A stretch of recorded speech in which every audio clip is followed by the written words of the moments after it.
Bloomberg Audio Studios. Podcasts, radio, news. I'm Matt Miller. And I'm Hannah Elliott, and this is Hot Pursuit.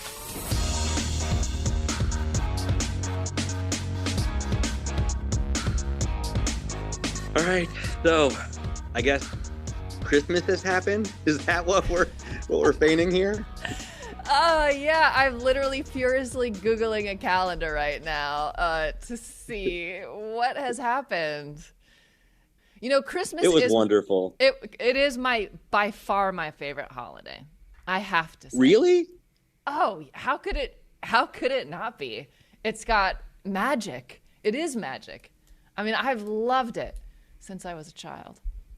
I feel differently about it. Oh, I'm sorry. Tell. I mean, it's just, for me, the expectations are so high, or they have been since I was a little kid, right? And is this expectations you put on yourself or that other people put on you?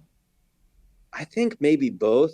I don't know. For me, it's an emotionally challenging holiday, and it always has been, like, my whole life. I'm happy about it. Like, when I was a kid, I was very happy to get presents, you know? Of course.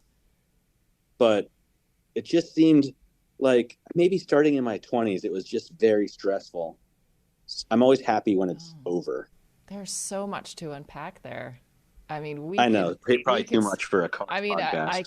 Of course, I can start asking, well, what happened in your 20s? Where something changed? No, I just think I became an adult and realized, wow, I've got to give gifts and get gifts, and it's, money. It feels like too much money to me around this holiday. That's probably what it is. I think I love Thanksgiving. People feel like that. Yeah. Yeah. I think it can be, of course, the thing that I find sometimes is that it exaggerates what already exists in any dynamic. You know, if there are things that are sort of in a family or a relationship that are like bubbling under the surface, oftentimes the holidays are the time that really comes out, whether it's whatever, like money problems, like you say, or whatever. That is really true. It can be really stressful. Right. Relationship stuff. Oh, completely. Like whatever's sort of there, it's going to really exaggerate. For sure. I have to say, I hope that you had a really nice Christmas, in Spain. Maybe that's a nice way to avoid some stress. I don't know. It is. No, it really is. Also, because I do it differently in Spain. So at home, we would, everyone wakes up very early because the youngest kids want, to get going at 6 or whatever. Of course. And then we all start drinking mimosas like straight away. Yeah. So that's that nice. By the afternoon, when you have to go to grandma's, like in a coat and tie, it's a little bit less fun. Now, do you have a mimosa? No, well, I don't drink anymore, but I know that's why I also don't spend Christmas at home anymore. So now, that I'm married, we come to Spain for Christmas. That's nice. And they do Christmas in Spain on Christmas Eve on the 24th. That's great. Which to me always felt like not as good, but I guess it's great because you're not hungover by the afternoon on the 25th. Totally. Oh gosh, yeah, no headache. I love a no headache. Did you have a thing that you stick to? Do you still do the same thing? Growing up in my family, we would go to church on Christmas Eve and then, have some presents, and then Christmas morning. Of course, I was the one getting up at like 4:30 in the morning because I was so excited about everything, and I still get up pretty early Christmas morning because I'm still excited. And just kind of have a lazy day. There's of course a Christmas meal at some point, and go to a movie or go out on a family walk. It was maybe freeing growing up where I did, because we didn't actually live close to any relatives, so there was really no pressure to do the rounds or to visit relatives or family. We kind of were very insular, and it was just our immediate family, our core family. So maybe that's why I escaped the additional stress and terror. I always had to go to at least 2 sets of grandparents. And, that's tricky. And it was like formal meals at everyone's house, and It was a You know, lot. in my adult life, I've had all kinds of Christmases. I've spent Christmas alone in New York City eating at a diner alone and couldn't have been happier. I've traveled, I've been out of the country on Christmas. I've been with family. I've had lots of different Christmases. And I think that is really freeing I'm perhaps impervious to guilt. So I didn't feel guilty just telling people I'm not going to be around. And that was really freeing too. It helps when you don't have kids. Now that I have kids and they're just little and young, I guess I'm even more excited for it than I ever have been. Oh, that's sweet. Because they're still pumped, Of course. But it's also, I don't love the winter and the weather. Oh, I want to be season. out on a bike, Oh, do you snowmobile at all? No, I never really got into that. Oh, interesting. Huh. But you do ski. I guess you like skiing. I ski. I love to ski. Now that's another story. Yeah. Yeah. But that's usually after Christmas. The snow's not great at the end of December. All right. Well, listen, I wonder what it's like in Las Vegas, Hannah. Yeah. Las Vegas for Christmas could be a thing. I'm sure it is for some people. But the last time I was in Las Vegas, and we've spoken about Las Vegas is a lot of things to a lot of people, but I had a really nice time learning to drive and be a proper driver in a Rolls-Royce with Andi McCann, who is the official Rolls-Royce driver and actually spent years driving Torsten Muller-Otvos around the top boss at Rolls-Royce. And I had so much fun with him, I suggested to you that he should come on the podcast and talk to us about just his life. He's speaking of skiing, former pro skier, ski coach, trains a lot of Formula One drivers, really interesting guy. So I thought he should come on and talk to us about his life and driving and all that sort. Awesome. Well, let's get into it. Here is Andi McCann, Rolls-Royce driving instructor. Andi, I think I've known you sort of in passing for years, but we had a really great day recently in Las Vegas where you trained me how to be a proper Rolls-Royce chauffeur. And it was so fascinating, and we wrote this amazing piece about it. But I wanted to have you on because your life is so interesting. You are a professional skier and coach. And I'm so excited to talk to you because I want you to share your wisdom and insight about proper driving and what it really takes to be a private driver, but also your view on it is really holistic, and I think it touches on a lot of really interesting things. So, Andi, it's really nice to have you with us, and I can't wait to dive in. Well, first of all, thank you very much for the invitation. Much appreciated. And I don't know who enjoyed the day most, whether it was you or me, when we spent the day driving around the desert outside of Las Vegas. Driving is something that is very close to everyone's heart. Everyone thinks they're a superstar, and those people that aren't superstars want to be superstars. But actually, they very rarely think about the ingredients to be a superstar. What is a superstar driver? And I think as long as you enjoy your driving and you have a passion for driving, it makes the whole experience far, far more effective. I think when you are taught how to drive, probably as a child or a teenager, it's only a glimpse. You only really start learning when you're out on the open road. But unfortunately, you often learn by mistakes. You're not given the correct guidance. You're not given the correct apparatus. What I mean by that is the correct roads. And different countries around the world have different types of training structures. And, whether you're in parts of Asia and exposed to 1,000 scooters surrounding you, or maybe parts of Germany where you've got incredibly high speeds on the highways, no one's really coached on how to handle those. So we've actually found that if we take away the Rolls-Royce as the world's best motor car for one moment, let's just look at driving on a public road. You've got Safety is paramount, but safety doesn't happen by itself. You have to create safety and you have to look at the components of safety. And I think you'll agree that part of the safetiness when you're driving, the weak link is the driver. And if the You drivers... said that repeatedly in Vegas. It's probably true.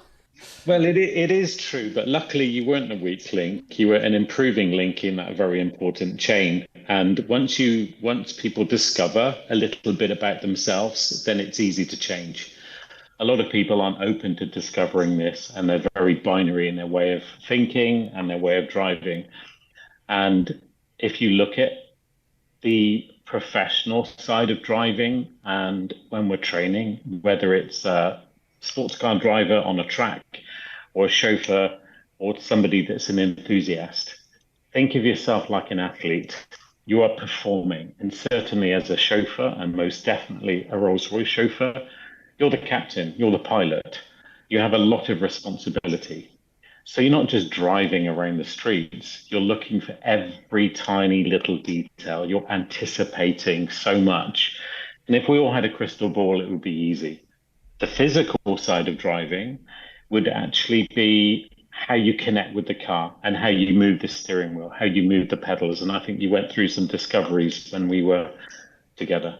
I completely did. And I was going to say, you mentioned the building blocks of being a good driver and good driving. Can you just break it down for us from a very elemental level of the common mistakes that people make when they get into a car, and what are actually the building blocks to start being a good driver? Well, first and foremost, people come in many shapes and sizes. I don't know any car that's on the market at the moment that doesn't have an adjustable seat. So most people compromise their driving performance by having, I won't say the wrong driving position, but I will say an ineffective driving position. So by aligning themselves behind the steering wheel, they're creating tension. So if you have little tension, then you will be able to rotate the steering wheel more effectively. You'll be able to have better vision looking ahead. You'll have the ability to move the pedals more effectively using different muscles. So that's stage one, sitting behind the steering wheel of the car. But wait, Andy, is there a certain way we should, like, should I have a kink in my elbow? Should I have my legs extended? Do I need to be... I was just going to say, is this I know this isn't NASCAR style. Sitting up higher? Do I need to be sitting low? Like, is there one specific position for everybody, or does everybody have his or her own position that works best? If we work on 1,000 different drivers, we have 1,000 different driving positions, and those different drivers could be in slightly different cars. So it's a lot to do with how high your feet are in relation to the pelvis and where your shoulders are in relation to the steering wheel. So some cars' ergonomics are very different. Some cars, let's say many sports cars, naming none in particular, you have a very feet forward position. So your foot height and your pelvis height are very similar. So your legs are slightly in a different position. Your knee joint should be slightly more open. If you're in an SUV, the seating position, or a people carrier family vehicle, the seating position is a little bit more chair-like. And of course, if you're sitting in a chair, the ability to operate the pedals more effectively is compromised because you're using different muscle groups. So I've been fortunate enough to work with some of the world's best drivers, and some of our, let's say, methodology has been carried through to making sure that your body is in a ready state, so in a start position rather than a crumpled or too far extended position. When I think of being a great driver, I think of somebody who knows how to, hit the apex and get the right acceleration out of a turn, or someone who's able to be at sort of 9.9 tenths without crossing over. But that, I can't imagine that applies to a chauffeur. So isn't there a massive difference between someone who's driving for sporting pleasure and someone who's driving in order not to disturb, like, the rich guy in the back? Well, actually, in fact, quite the opposite. It's exactly the same, because balancing a car on a circuit is the same as balancing a car on the road. Your line could be slightly different, the way in which you turn in and exit a turn, it's physics, and you're balancing physics. And if you get it wrong, guess what? Physics will always win. So the way in which you operate the machine as a driver, whether you're traveling at 100 plus miles an hour or within the legal speed limits on the public roads, you're still rotating the wheel. You're still using the brakes. You're still using the accelerator. In fact, it's even more difficult on the public road because you've got a lot of more distractions. So it's quite fascinating. The art of driving, it's not just stopping at red traffic lights and looking out for pedestrians. The skill when we're training drivers, we often find that race drivers make incredibly good chauffeurs. We just spend a little bit more time tidying up their etiquette skills and their mannerisms and how to open a door, rather than taking a very good chauffeur that's been in the industry for a long time, that knows how to tie a double Windsor knot and wear a suit correctly and polish their shoes, but they don't have the skill in the art of car balance on an open road. So it's the best of both worlds if you can. I want to talk about etiquette, but I want to first have you describe what we went through related to braking, and specifically the whiskey, gin and tonic, and champagne test. It sounds so fun. It's harder said than done. Can you explain to Matt and the listeners what that is? Absolutely. Well, when I was starting to train drivers, I realized that giving somebody a score from 1 to 10 is almost irrelevant. What does a number mean? Just because you've got a 4 or 5, some people feel a little bit, dare I say, negative when you give them a score. And imagery, through my ski coaching days and coaching instructors and racers, imagery is very powerful. So we had the impression that if your passengers are sitting in the back seat of the car and they have a wonderful classic bowl of champagne, you have the image that your passengers are sipping away champagne from the back of the car. Now, your stopping and your accelerating should be calm enough that they don't spill any champagne from the coupe. Now, if they are unsuccessful, we were looking at a glass with gin and tonic inside. So the glass has a different shape and it's a little bit more stable. The liquid in the glass is a little bit more stable.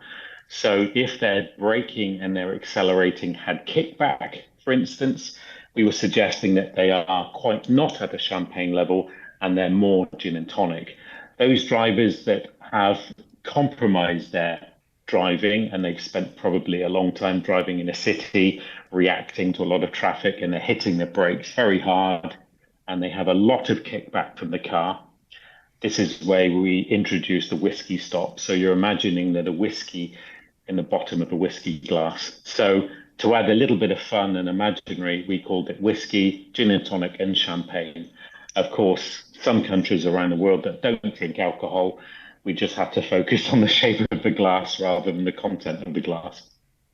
That's really funny. By the way, you were teaching women to drive in Saudi Arabia. Is that because they have women who are chauffeurs, or is that just because like rich sheikhs finally could teach their wives how to drive?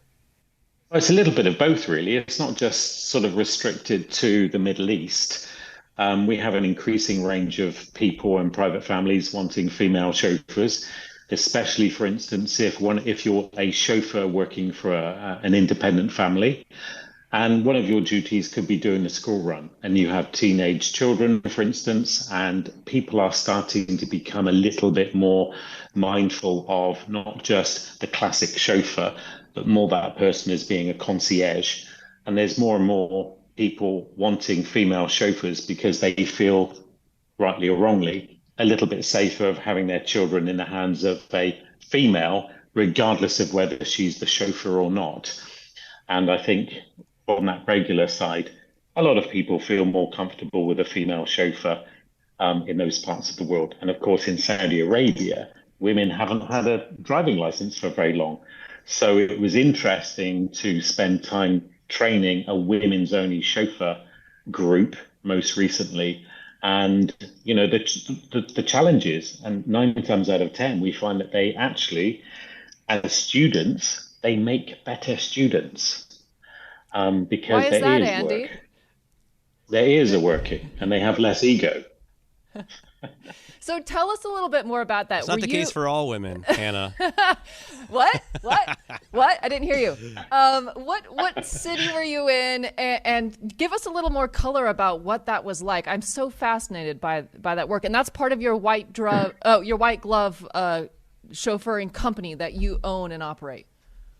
Well, the white glove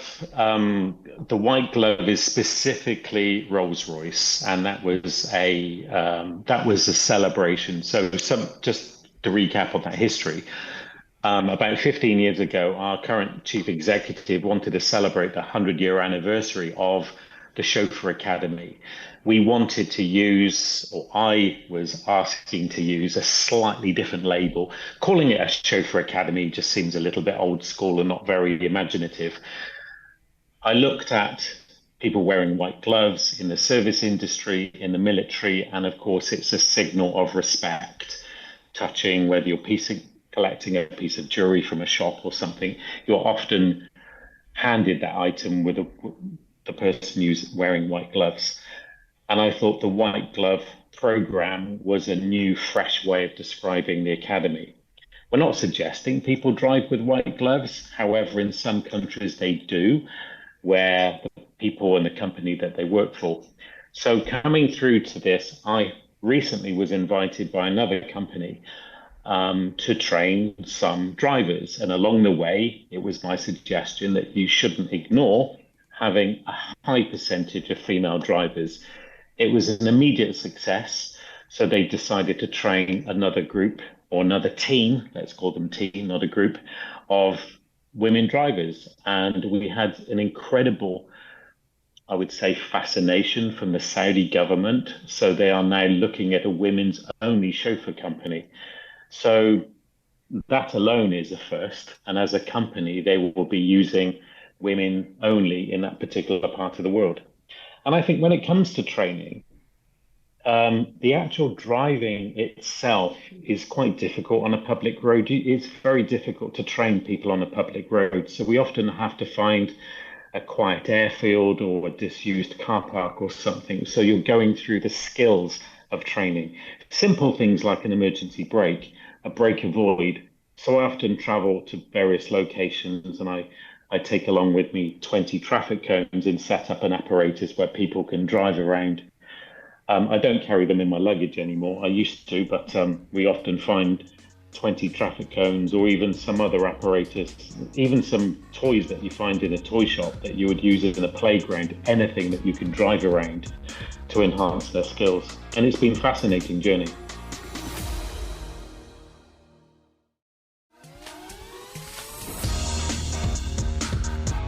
So tell us a little bit about the etiquette side of this.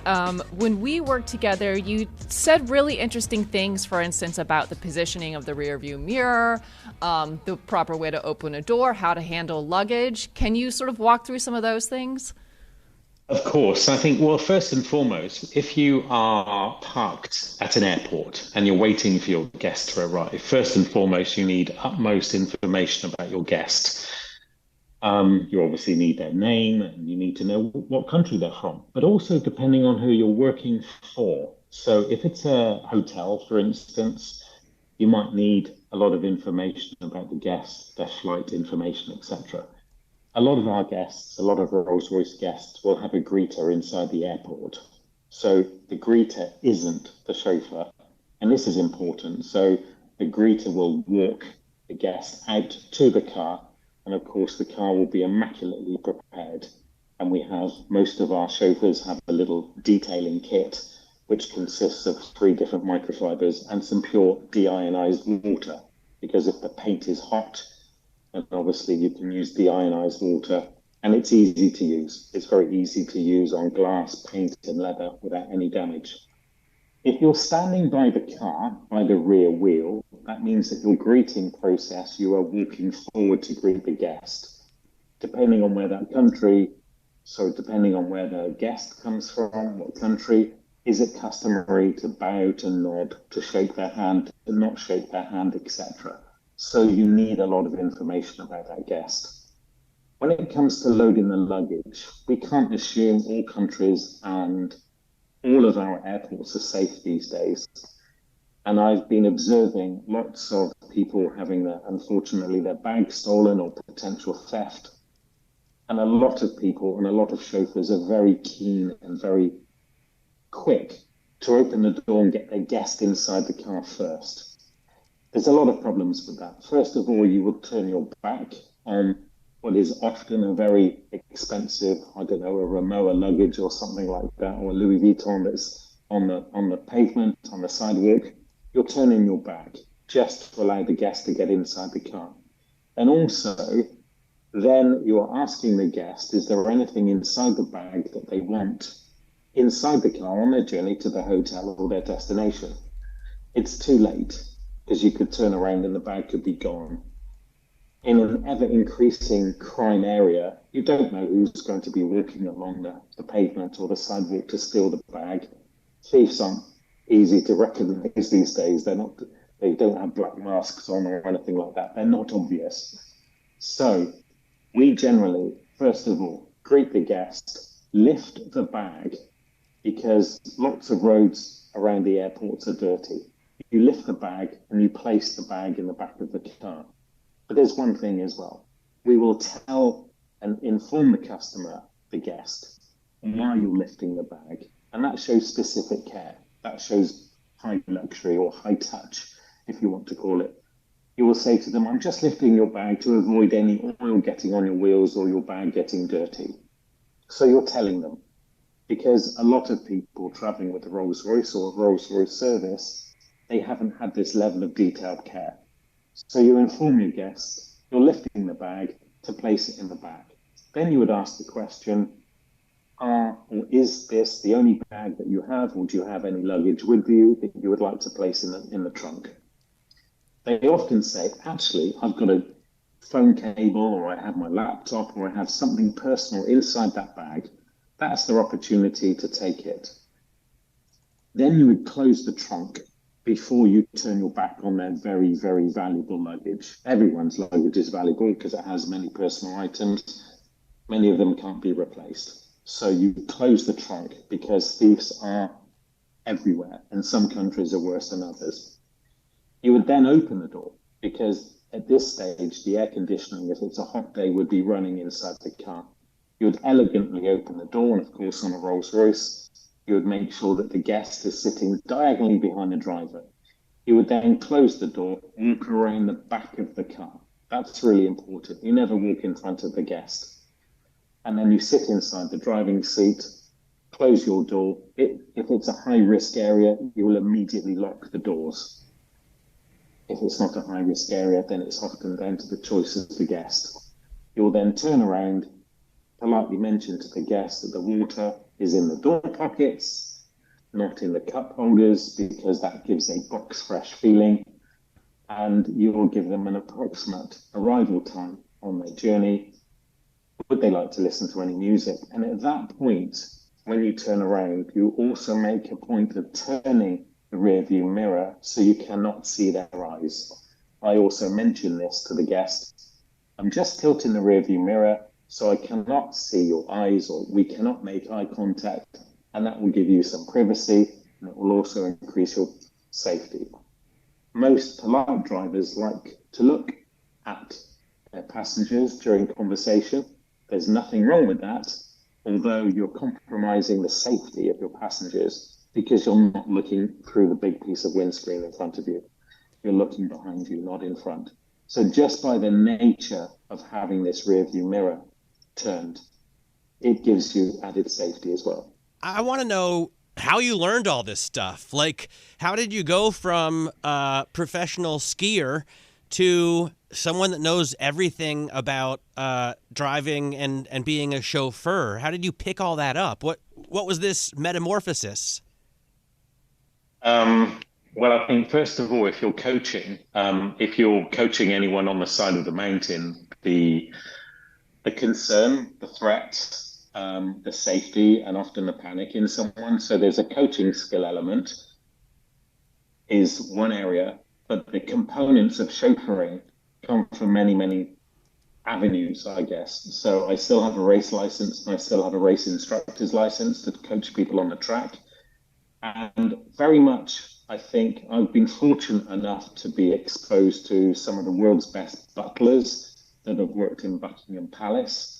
And I think if you're fascinated about the industry, you open your ears, you ask questions, you see where the history comes from. Why is it that the lady or the female is normally sitting behind the driver?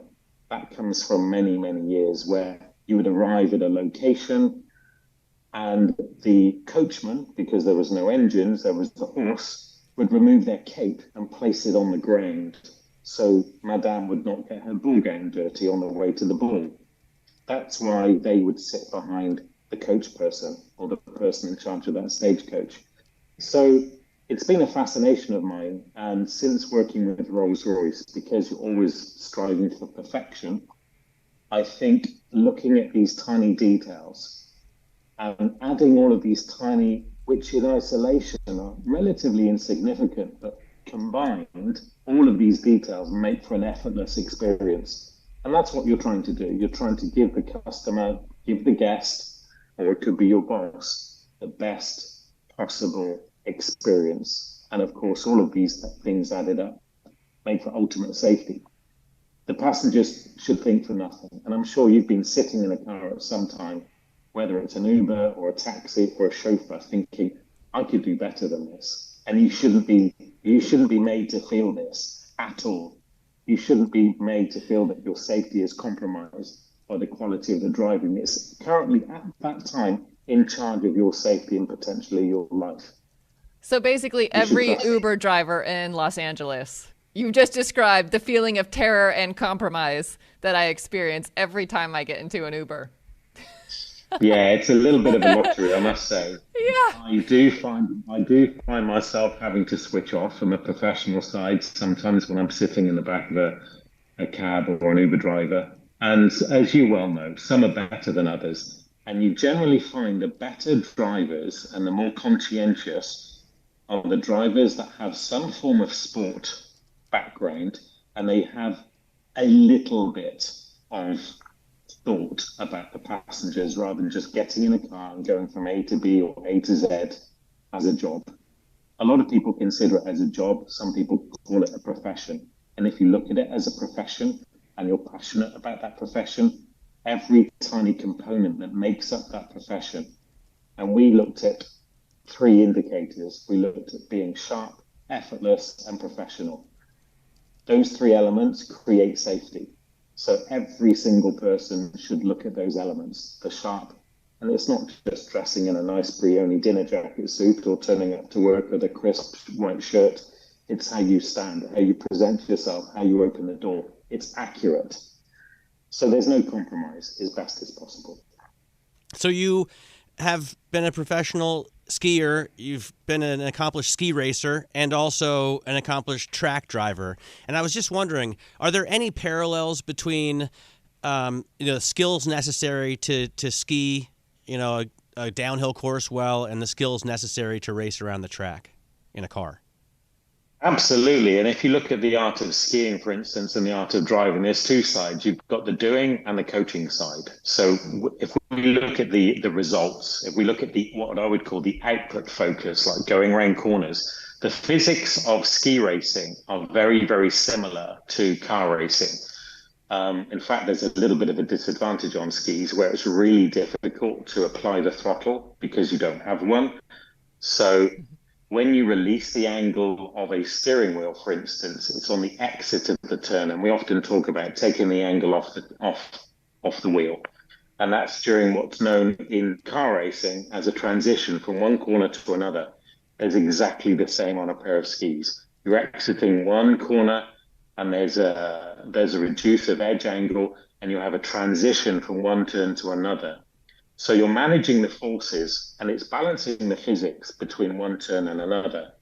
So a slalom turn, a giant slalom turn, a super giant slalom turn, and then you have, of course, downhill. The turn radii are different and it's exactly the same in a car. The speed, the smaller the turn, the lower the speed. So the physics are different. The longer the turn, the higher the speed. So you've got greater forces. So the way in which you deal with forces, the faster you drive, the slower you move, and also the slower you think. So it's not only just a physical game, it's a mental game as well.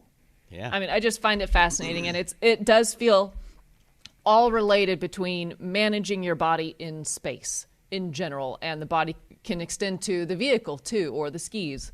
It's just fascinating stuff. That was Andi McCann talking to us about driving, about skiing, and about, I think, just basically being a good person. Yeah, he's really a prince of a guy, kind of jack of all trades. I mean, he's the type of person who you just know he's the same whether he is on the street or in, the halls with royalty, and I think he has been in both places. And of course we love him because he's British. So he goes very well with the whole Rolls-Royce philosophy and mentality and just touch. So great talking with him. I always learn something new. It was definitely a learning experience, and now I know different drinks demand different driving styles. This is right. This is right. But never drinking and driving, just, for training purposes only, of course.